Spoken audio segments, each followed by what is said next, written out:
We will go ahead and call the Planning Commission for September 10th to order and start with approving our minutes from last month and our agenda for tonight. I'll motion to approve the minutes. I'll second it.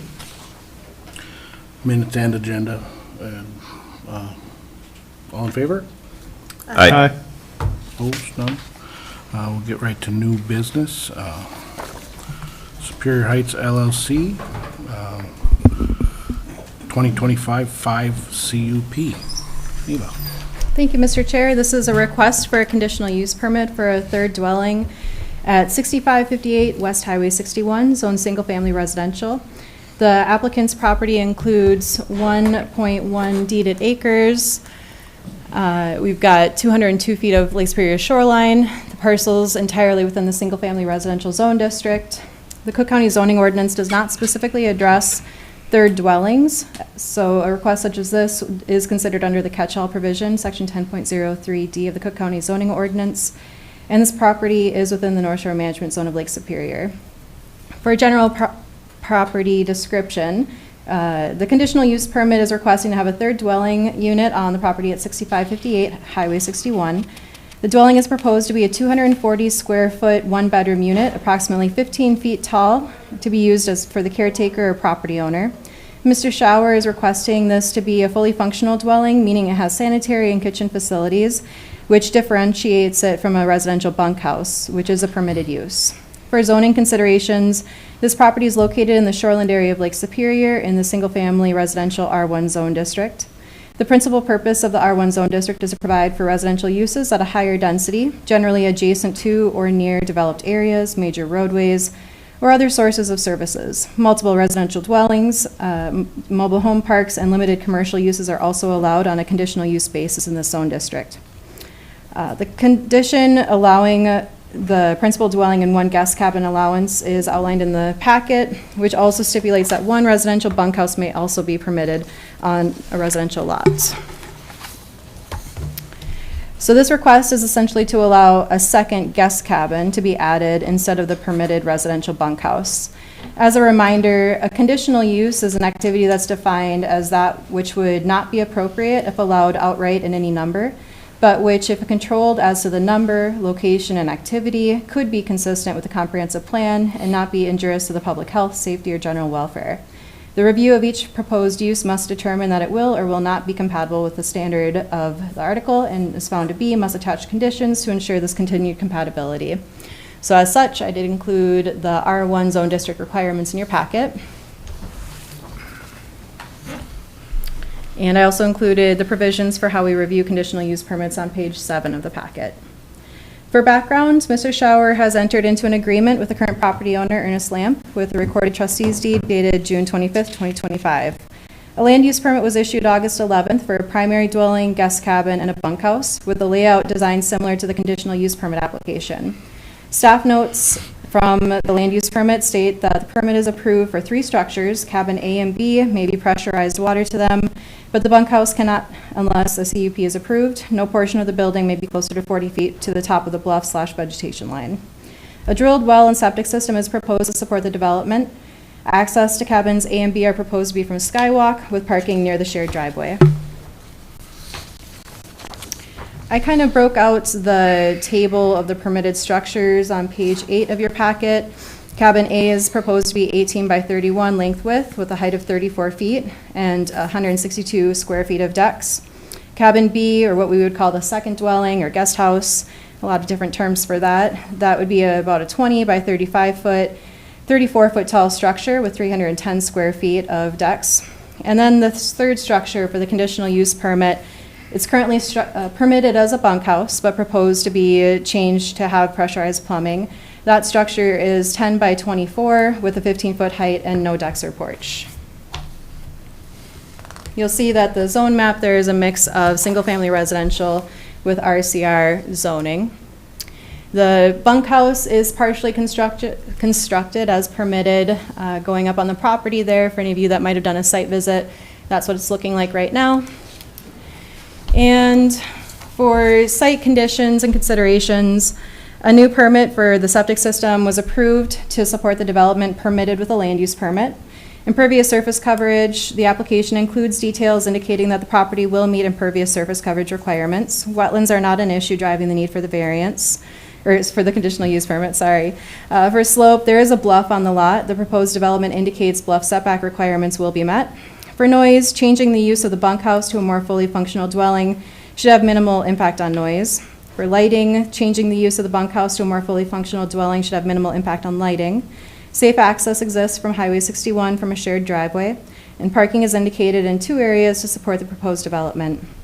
For public noticing, the application was legally noticed in the Cook County News Herald on August 29th. 16 letters of notification were sent to adjacent property owners, as well as county departments, the North Shore Management Board, and the DNR hydrologist. There were no written comments received during the written comment period. For staff consideration of facts and findings, number 1, the use conforms to the land use or comprehensive plan of the county. The use is residential in nature, which is supported in the county's regulations and development guidelines for the single-family residential zone district. Number 2, the use is compatible with the existing neighborhood. The existing neighborhood is a mix of single-family residential zoning, resort commercial residential zoning, supporting primary and second homes, vacation rental activity. Due to the small size of the proposed third dwelling and modest size of the primary and second dwelling, the proposed use is compatible with the area. Number 3, the use will not impede the normal and orderly development and improvement in the surrounding area, and use is permitted by right in the zone district.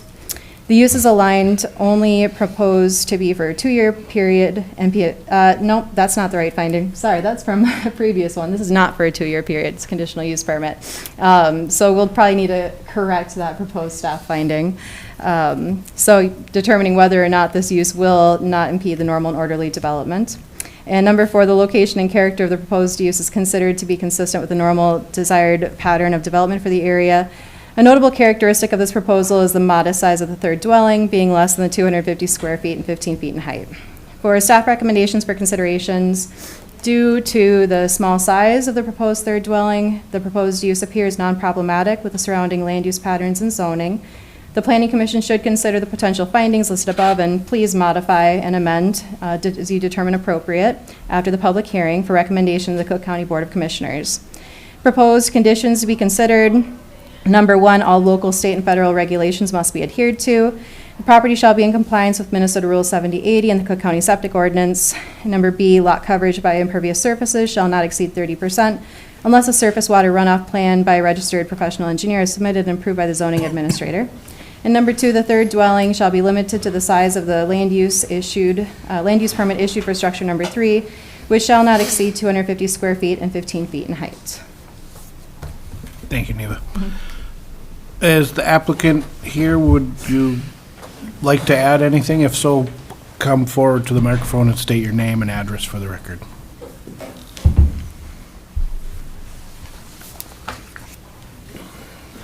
Hi, Alex Schauer, representing Superior Heights, address 6558 Highway 61, Tofty. Not really much I want to add. Like Neva touched on, I'm building 2 vacation rentals, is what those other 2 Cabin A and Cabin B dwellings are.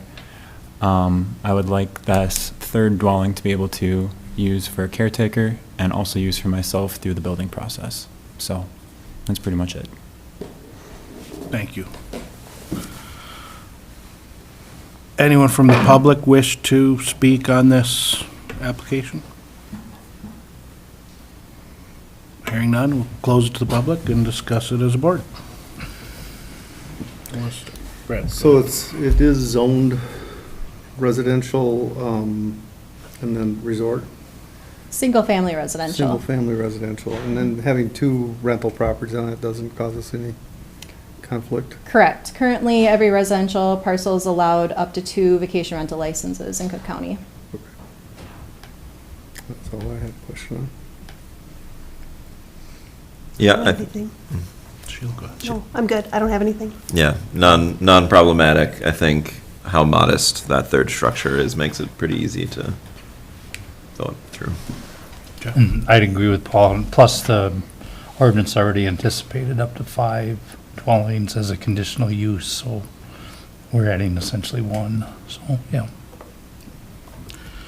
And I concur. I see this as a pretty modest use of the property overall, and so, are we all comfortable with the staff considerations and understanding number 3 is incorrect? It's not two-year period, it is a conditional use, so it runs with the property. Correct. Given that, I'd entertain a motion.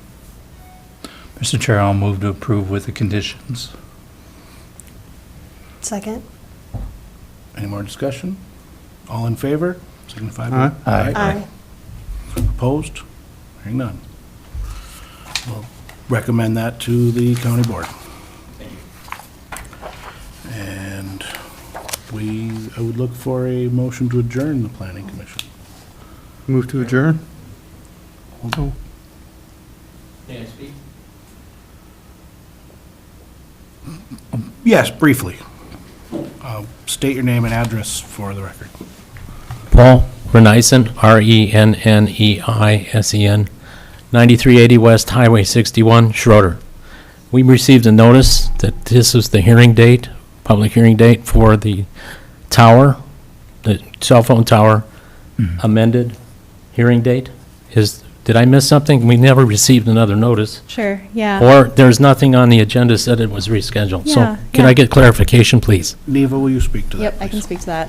I'm sorry, Mr. Renaeson, I had reached out to everyone that I had correspondence that had reached out about the tower. The tower has been postponed because they're doing a wetland delineation right now, and they may have to totally withdraw and redesign that location and resubmit a new application based off of that wetland delineation. That information came out maybe like early last week, and so I tried to send out some notices like directly to the people who I had that contact information. I think your letter came as like a hard copy, so I didn't have any contact information to reach out to you on. We will be sending out very clear notices when we know exactly what hearing date this is going to be on. This has been a little bit of a moving target, trying to get all these facts lined up for folks. Well, the pleasure of the board. Thank you for letting us get some clarification on that. Thanks. Thank you, sir. Yeah, sorry for the inconvenience. That, we would look for a motion to adjourn. Motion to adjourn? Second it. All in favor? Aye. Diana, you just say when you're ready.